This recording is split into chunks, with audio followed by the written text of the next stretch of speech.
Good morning, guys. It's been so long since I last talked to you and so much has happened. We have a lot of updating to do. Just left my 6-week doctor's appointment for a checkup, and I'm going to just go ahead and update you guys on everything, give you the rundown of what happened with my birth and all of that stuff. Let me take this mask off before I give you guys an update on my birth story, because it was not the way that I planned it to be. I didn't get any footage from my birth because it was just so crazy. It happened so quickly. But first I'm gonna go to Starbucks because I am starving and I need some caffeine in my system right now. And as you can see, we're in a new car. I feel like a real mom out here. I have a brand new SUV that is my new mom mobile. I'm just so excited. I actually have more space now. I never knew that getting an SUV will be so life-changing, and I'm just so excited. Like, y'all, these past few months that I've been gone, so much has changed. We bought a house, I got a new car, our baby is here. It's just, I'm so excited. Good morning. Hi, good morning.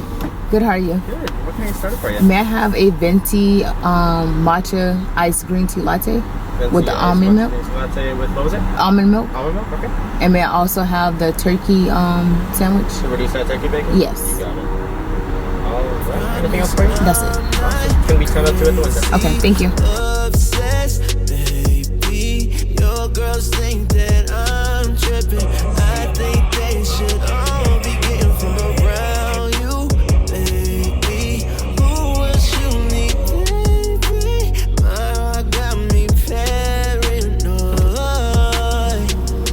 So if I watch you while you're out across the street, or I sneak inside your home while you asleep, I'm kidding. It was how much, I'm sorry? You know that would be crazy. But if I was crazy, could you even blame me? That just ain't a thing I wouldn't do for love, to fight for us. So I'll show you crazy, since this how you made me. Thank you. You can never say I didn't give my all. Try enough, that would be crazy. Yeah, that would be crazy. You don't make this easy. Love too deeply. So I just got home from the doctor's office, and welcome to our new house. You guys have not seen it yet because I haven't vlogged for the past few months, but our house is not completely furnished yet. As you can see, this back wall right here, this is going to be our gallery wall, but I need to order the frames and get the pictures printed to put on the wall. There's just so much that I want to get done that I just haven't had the chance to do, or everything is literally on back order. We ordered a dining room table in December when we moved into our house, and it still has not arrived yet. It won't come until next week, so I'm just kind of afraid to like start ordering, and then they tell us that it's going to take a few months to arrive. The girls' room is not fully furnished yet, and neither is our room. So once we get everything in, I'll give you guys an official house tour, but for now I'll just show you the kitchen area and the living room. Excuse the mess. I am about to pump, so that's why you see my stuff on the couch, but this is how the kitchen is looking right now. I'm actually going to change all those cabinets. I'm going to paint them white, and we're going to change out our appliances to be stainless steel. We're going to redo the floors to the wood tile, and our dining room table is going to go here, and we're also going to change that chandelier as well as the light pendants up here. It's just so much that needs to be done. Again, we just haven't had the chance to do it yet. Slowly but surely everything is going to come together in our house, and it's going to look amazing. I'm going for a modern Scandinavian vibe in the house. So yeah, over time we're going to change out our sectional as well, but we're going to keep it for now only because the girls and Jelani likes to jump on things, so we'll let her tear this couch up, and then once it breaks we'll buy a new one. But right now this is how our living room is looking. Excuse the mess again. My pump is over there, and then we have Jelani's toys in here until we move it in back in her room. So Jelani just woke up and she just happened to pee through her diaper. So I'm going to go ahead and give her a quick bath while Jalea is still sleeping. I already put her in the tub. So let's give her a bath.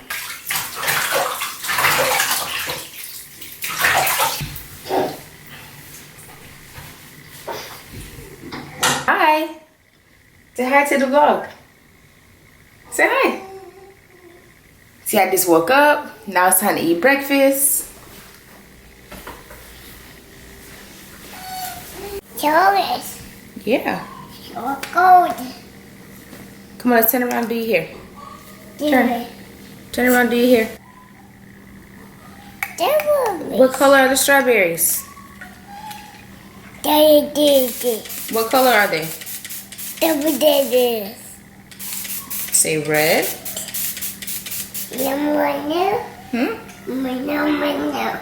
Y'all see this? This is life with toddlers. I was about to give her a bottle, and this little girl over here decided she wanted to come and steal my drink. Alright, since Jelani just made a huge mess on the couch, I guess I have to now deep clean it. So that's how my day is starting off today. Jelani made a big old mess. I need nobody, your mention really nothing. I see pretenders, no end to all your bluffing. Ooh, on my back, don't say your name on my back. I would never turn my back. Easy lose your soul like that. Ooh.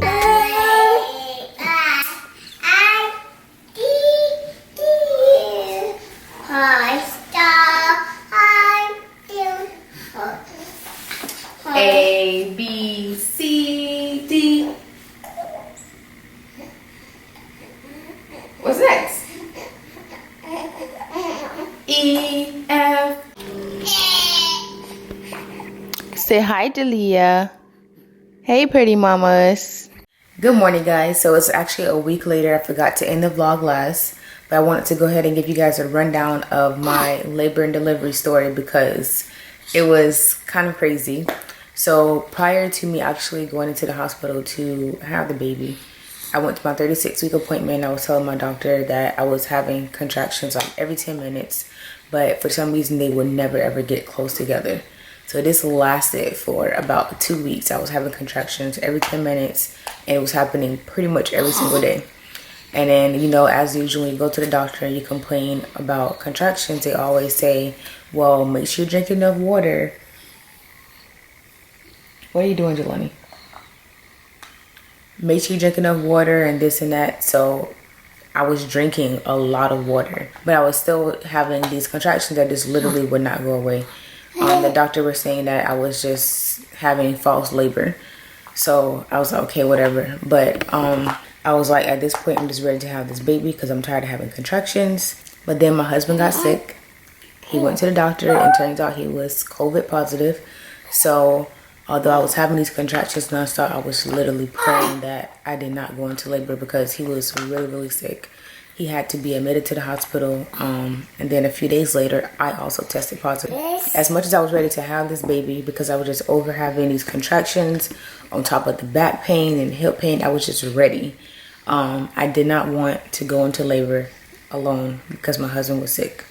So I was just like, whatever, I'll just thug it out and get over these contractions that are happening pretty much every single day. Fast forward a few days, it's December 30th, and at this point, I'm really, really over being pregnant. My husband is home from the hospital. He's feeling so much better, so I decided to go on a long walk outside with the girls. So we went outside as a family. Along with walking, I decided I would also try curb walks, and I came home and bounced on the ball for about 20 minutes, and then I took a break and came back and did another 20 minutes and bouncing on the ball. I was like, you know what, this baby doesn't want to come, whatever, I'm just going to take a shower and go to sleep. Well, around 3 or 4 o'clock in the morning, my water broke, and I immediately jumped up and told my husband my water broke. I've never ever seen him jump up so fast to get dressed. He got the baby ready, and we called my mom to let her know that we were on our way to the hospital so that she can meet us there. Well, this is when everything went downhill. We got to the hospital. So my mom took the baby and I went into the hospital to go ahead and check in because I was starting to have contractions, but they weren't as bad as they were the day before. So they checked me in. They're like, are you sure that your water broke? Are you sure you didn't pee? Whatever. I'm like, no, I'm sure. So the nurse took me to the back where they started asking me questions because of COVID. She was like, have you been exposed? Blah, blah, blah. And I was like, yes, I had it. And I told her the date that I had it. And she was like, okay, that should be fine. And I was like, well, my husband is on his way. And he also had it the same time as me. Can he still come? They were like, no, he can't come into the hospital because he had it, unfortunately, blah, blah, blah.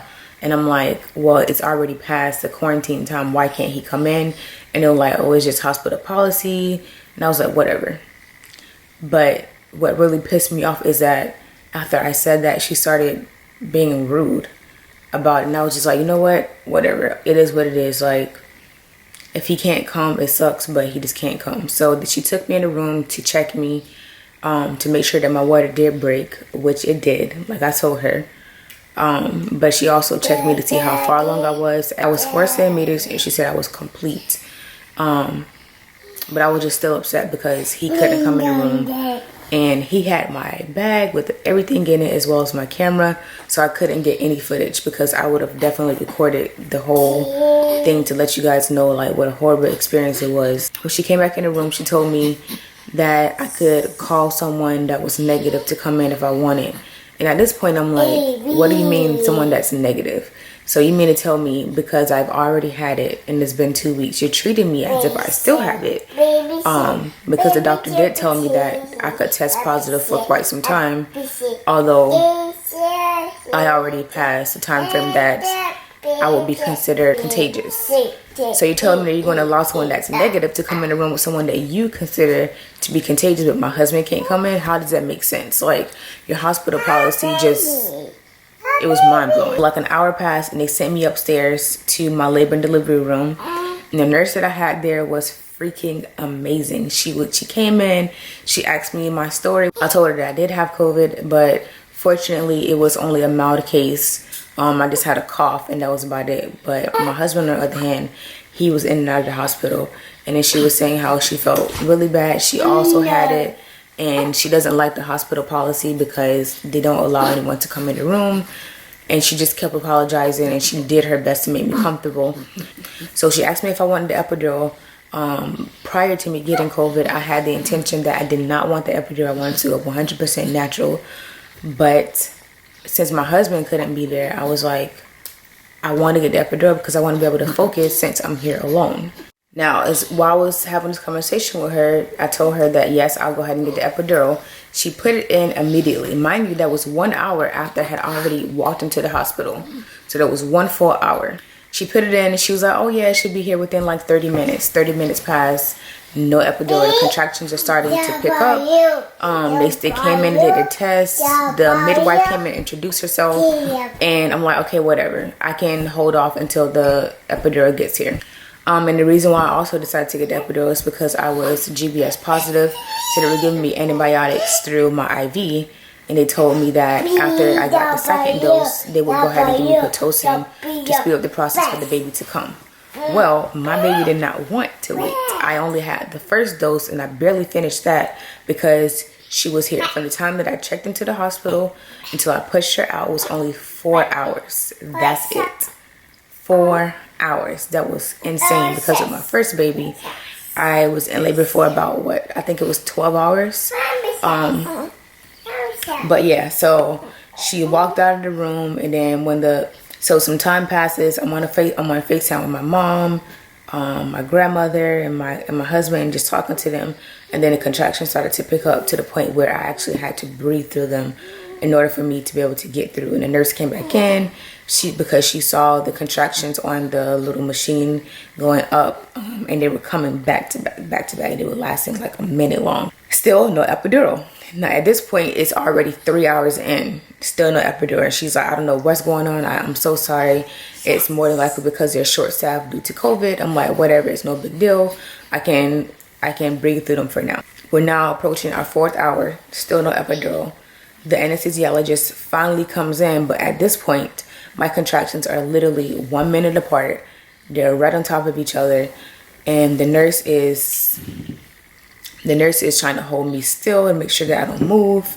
the anesthesiologist tried to put the needle in my back and she missed. So she had to take it out and redo it. At this point, I'm like, listen, either you get this thing in now or I'm not getting it because I feel like I need to push. So the nurse is still trying to keep me calm. She was like, don't worry, you're so strong. You got this. So the anesthesiologist put the needle in, and at this point I'm like, I have to push. I have to push, this baby is coming. So the nurse turned me around and she was like, okay, let's check you to see how far along you are. So she turned me around and sure enough, I was crowning. So she yelled for the midwife to come in the room. They turned me around and I was like, whenever you're ready, you can go ahead and push. The epidural came at the very last minute and I'm like, what was the point? So now I'm about to be billed for an epidural that I didn't even get to use because the baby was already crowning. Anyways, moving on, because just thinking about that just makes me mad all over again. I'm like, okay, I need to push this baby out. So they were like, whenever you're ready, just go ahead and push. First push, you're like, keep going, her head is here. Second push, she was completely out. And I was just like, wow, this baby literally came out in 2 pushes on December 31st around 8:30, and she weighed 7 pounds 3 ounces. But yeah, that was a very crazy experience. I had to call my husband on FaceTime in order for him to see the baby being born, which he barely caught because again, the anesthesiologist came at the last minute. I was like, I need to push, and I was like, wait, before I push, I need to call my husband, and then they got him on the phone so that he can see it. I feel like I would have had a better experience if my husband was there with me. But I'm not going to lie, the nurse really took care of me. She was so upset. She was more upset than I was that it took the anesthesiologist 4 hours to get there, that she complained to her manager and she was like, we need to take care of her because no one should have to, number 1, deliver alone, and then number 2, when they ask for epidural, wait for 4 hours. So she was able to get me a voucher for a free meal from a chef that they offer in a hospital. So that was really nice of her to do that. But after the baby was born, I was just so happy that it was finally over. It just still sucked that afterwards no one could come in the room. I was all alone, just me and the baby. But yeah, that was pretty much it. It was just pretty intense leading up into the actual delivery. I was having these contractions nonstop for like 2 weeks straight. I got COVID and I couldn't go to my 37-week appointment to see how far along I was there. But she actually came at 38 weeks, which I wasn't mad about. I was just happy to get her out because I was over having these contractions. But yeah. Yeah, the whole experience was just wild to me. It was just wild. And we took all the proper precautions to make sure that we wouldn't get it. And we still got it. So yeah, it sucked. But I wouldn't wish it on my worst enemy to have to deliver alone due to this pandemic. I'm exclusively pumping again for the 2nd time. And if you haven't watched any of my previous videos, I decided to exclusively pump for my first baby because she was having issues gaining weight because she was so sleepy instead of trying to focus on eating. So I decided to exclusively pump so I can know exactly how much she's taking in. And with this baby, I just wanted to do the same thing because I think it's easier to know exactly what it is that she's getting. And also, can someone please tell me why it's only 8 o'clock in the morning and both Jelani and Jalea are awake? They usually sleep until like 9, 10 o'clock and they're up early. Maybe it's because I'm vlogging. That's what it is. They know I'm going to bother mommy. But Jelani's also, when the baby came home, she was kind of jealous. But she's slowly but surely coming around to her little sister. Good morning. Say good morning. But I'm